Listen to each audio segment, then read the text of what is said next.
I'm Sarah. You know who I hate, who really gets under my skin? Renoir. Cunts. But I'm not here today to talk about Renoir, no, don't get me started. I want to talk about the economy today. I even went to the newsagents on the way here to buy The Economist, do a little bit of research for you all, but I got distracted by this chat. It's fake.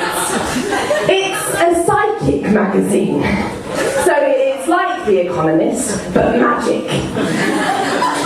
It's written by the same people that like Chat magazine, you know, the one you flick through in doctor's surgeries, the kind that has horrific but uplifting true life stories like my grandfather raped me, but I lost 6 stone. That kind of thing. But this is infinitely better because it was written by magic people. There's a magic problem page called Dear Laura Lee, which is great because life can be tough. You know, we all need someone we can turn to, someone who can think outside the box. I give you Laura Lee. As Enid, 62 from Norfolk, discovered, Dear Laura Lee, I've been sexually and mentally abused for over 60 years. Don't laugh at that. And my self-confidence is rock bottom. I can't talk to anyone without starting to shake. Dear Enid, take up belly dancing classes. See, I quite like that, actually. Diagnosed with cancer, surf up chemotherapy, do a ceramics course.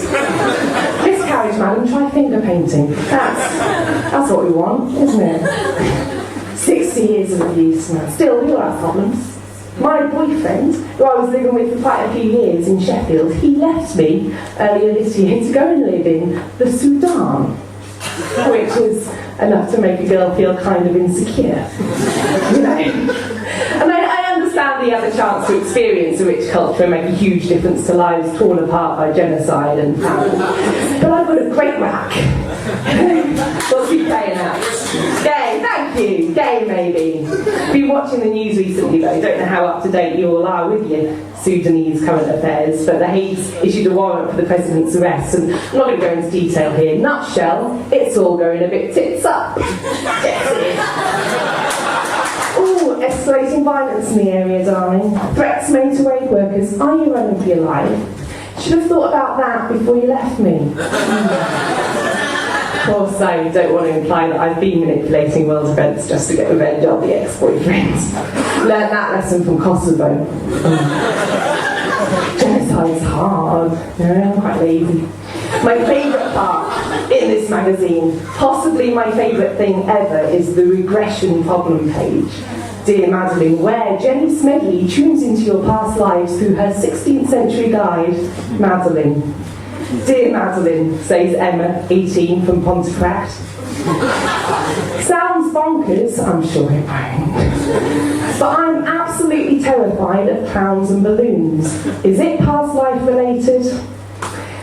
You see, I like this, Emma, because I can identify with her. Because whenever I feel, an emotion, first thing that pops into my head is, could that be past life related? If I'm frustrated after missing my bus or really high after taking loads of MDMA, I think to myself, yeah, that's probably past life related.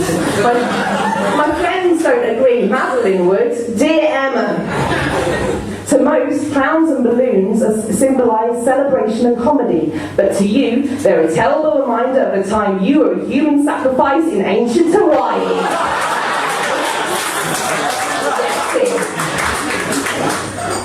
Ancient Hawaii. Thank you for clarifying that. Thank you. Another letter here. This is from Hattie, 60, from Middlesex. Dear Madeline, do you know why I can't call my husband by his name, Johnny? I don't know, Hattie. Early Alzheimer's, maybe. Wrong. Dear Hattie, in your previous life, you were married to a Russian called Gregory. You feel you're betraying Gregory by having a husband of a different name. But Johnny was Gregory, so there is no betrayal. He is your one love. Yay! I love. I bet Johnny wouldn't have fucked off to the Sudan. One more letter here.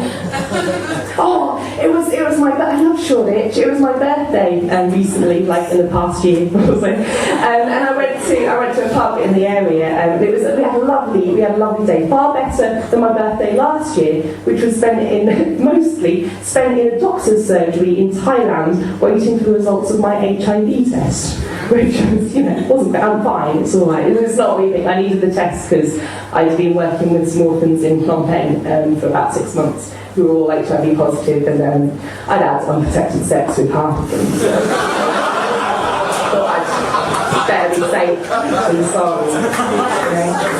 One more letter. This one's from Gordon, 49, from London. Dear Madeline, I'm leading the country through one of the worst recessions in recent history. People seem to be blaming me. My cabinet's dissolving in front of my very eyes, and I cry myself to sleep every night. Is it past life related? Dear Gordon, yeah. You were Renoir in a past life, and you're now being punished for being such a massive cunt. Belly dancing classes. It'll improve your confidence and allow you to lead this country out of the recession. Have a wonderful rest of the night up in Sarah.